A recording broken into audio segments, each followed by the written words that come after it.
السلام عليكم. وعليكم السلام ورحمة الله وبركاته.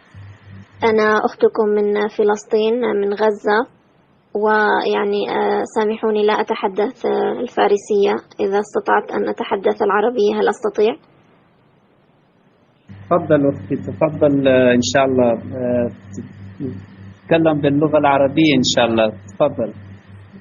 أول شيء الحمد لله رب العالمين، الله أكبر، والعزة لله ولرسوله وللمسلمين.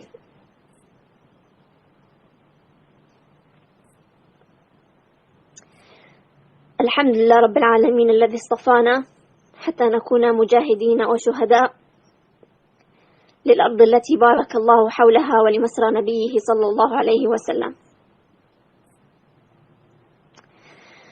أحدثكم والله سبحانه وتعالى وحده يعلم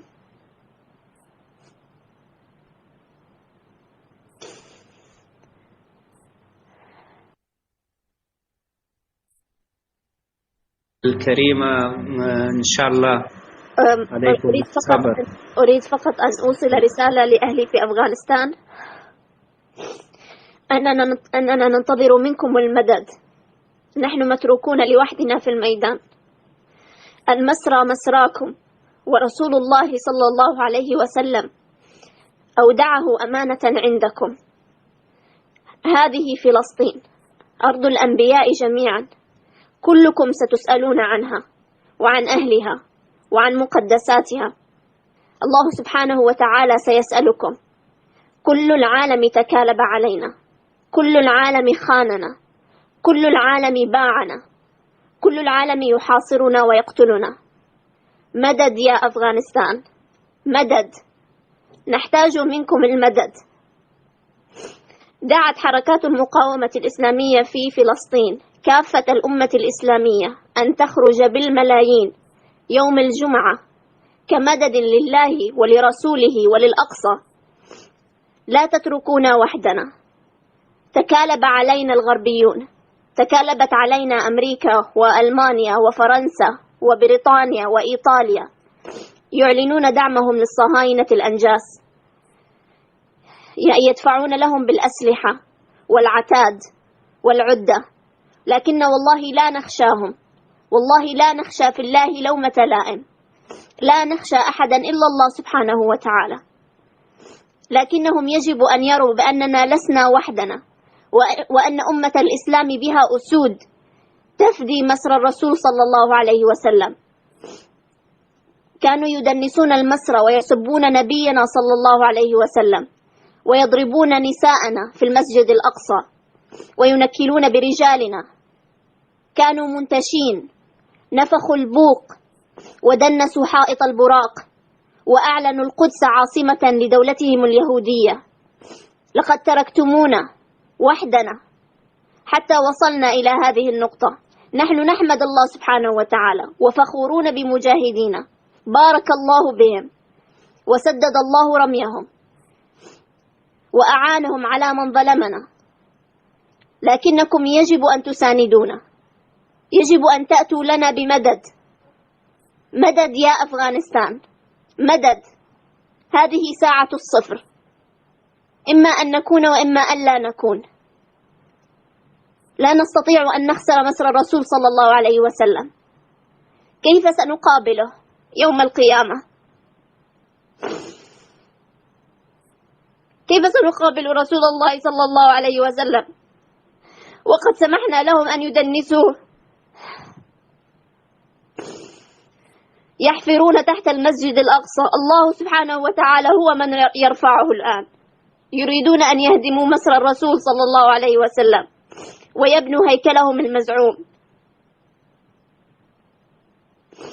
مدد يا أمة الإسلام، مدد. لقد استشهد 22 فردا من عائلتي، والحمد لله، الحمد لله، الحمد لله حتى يبلغ الحمد منتهاه. نحسبهم شهداء ولله الحمد والمنة، وما زالوا يقصفون. لا يستطيعون مجابهة المجاهدين في الميدان فيعاقبون المدنيين والأبرياء. الآن غزة تحرق وتباد عن بكرة أبيها، أحياء بكاملها دمرت وما زالوا يقصفون. متعنتون ظلم ومجرمون كفر ولا يخشون الله، ويعربدون بنا هكذا لأنهم يرون بأننا وحدنا. لم يروا المسلمين، لم يسمعوا كلمة المسلمين. أين أنتم؟ مدد مدد يا أمة الإسلام، لا تتركونا وحدنا. هذا مسرى نبيكم، والله سيسألكم، والله ستسألون.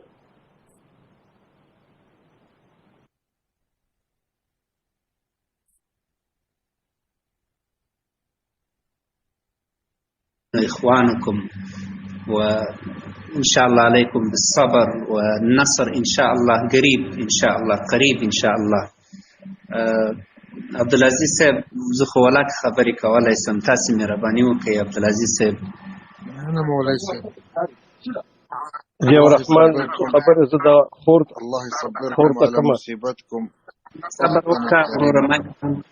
الله يصبركم أختنا الكريمة على ما أصابكم، والله إنه بلاء علينا أجمعين. أنتم أخواننا ونحن أخوانكم، لن نترككم لوحدكم. النصر قادم إن شاء الله أختي الكريمة.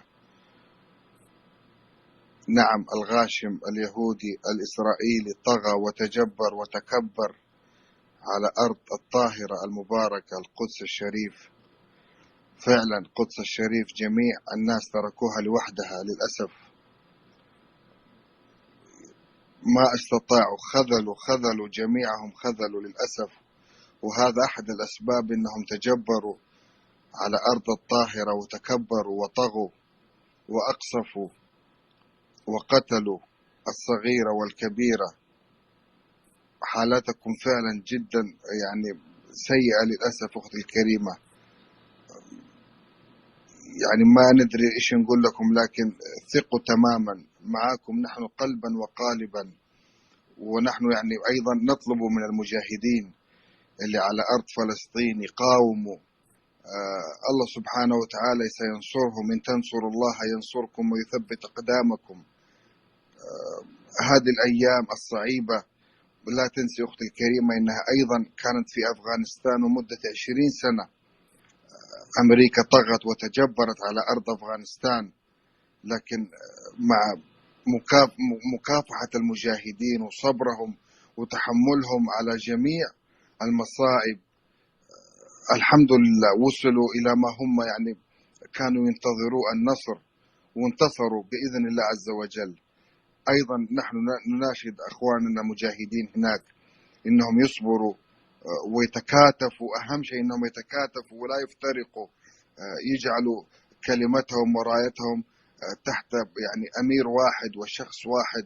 والله إن هذولهم جبناء لا يتحملون ولا يستطيعون الصبر. والنصر إن شاء الله قادم أختي الفاضلة. والله دموعكم علينا غالية، ألمكم ألمنا، تعبكم تعبنا، نشارككم والله جميع ما أصابكم والله العظيم. يعني نتابع جميع أوضاعكم، لكن للأسف أختي الكريمة يعني اليد بصيرة، يعني العين بصيرة واليد قصيرة للأسف. ونحن يعني بعيدون عنكم، بعيدون جدا. يعني للأسف الدول المجاورة يعني خذلوا للأسف الحكومات، الرؤساء الدول خذلوا شعبنا أخواننا اللي هناك. لكن ثقي بالله إن شاء الله إن النصر قادم.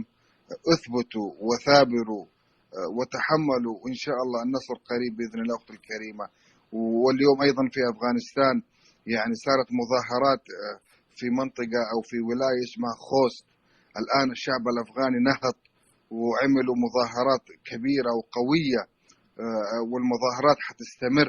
لكن ما يخفى عليك يا أختي أيضا إحنا في منطقة هيرات في نفس اليوم اللي المقاومة والمجاهدين اللي بدأوا الحرب على إسرائيل، نفس اليوم الله سبحانه وتعالى يعني أصاب منطقة هيرات بزلزال. والله إنه يعني نسينا مشاكلنا وأحزاننا، وعندنا شهداء تجاوزوا أعدادهم فوق 4000 شهيد عندنا تحت الأنقاض. لكن والله إنه مصيبتكم من مصيبتنا. لم نلتفت إلى ما أصابنا مثل ما التفتنا إلى ما أصابكم أنتم، ونحن هنا في هذه السوشيال ميديا أقل حاجة ندعم وننصر بما أوتي لنا من قوة، نكتب وننشر ونعمل كل ما نستطيع، لكن مصايبكم من مصايبنا وألمكم من ألمنا ودموعكم علينا غالية، بإذن الله ستزال وتمسح إن شاء الله بإذن الواحد الأحد. وجزاكم الله خير، وشاركتونا في هذا المجلس المبارك، وندعي لكم إن شاء الله دائما الله سبحانه وتعالى ينصركم إن شاء الله بإذن الواحد الأحد. وإن شاء الله قتلاهم في النار وقتلانا في الجنة، فهذا شيء عظيم. هذا الوحيد اللي نصبر عليه، قتلانا في الجنة وقتلاهم في النار، مثل ما قال الرسول محمد صلى الله عليه وسلم في غزوة بدر. يعني هذا فخر عظيم. فنحن قتلانا وشهداءنا هم في خير إن شاء الله، وهم جبناء قتلاهم في النار. فهذا الشيء الوحيد اللي يجعلنا نصبر ونتحمل ونثابر. جزاكم الله خير. موليسة بتاسي تمايك موليسة مننا. أريد أن أقول أنني أعزي نفسي والأمة الإسلامية وإياكم بشهداء الزلزال، وأننا ندعو لأهلنا في أفغانستان، ورأينا ما حدث. الله يصبرهم ويربط على قلوبهم يا رب العالمين، ويتقبل أحبابهم في جنات النعيم، اللهم آمين. لا نقول إلا ما يرضي ربنا سبحانه وتعالى. الحمد لله رب العالمين. الحمد لله ثم الحمد لله. نو ډیره مننه عبدالعزیز صاحب، او واقعا دغه خور خبرې ډېرې دردونکې وې، او دغه اوښکې واقعا الله جل جلاله ته ډېرې قیمتي دي چې یو مسلمانه خور راځي او د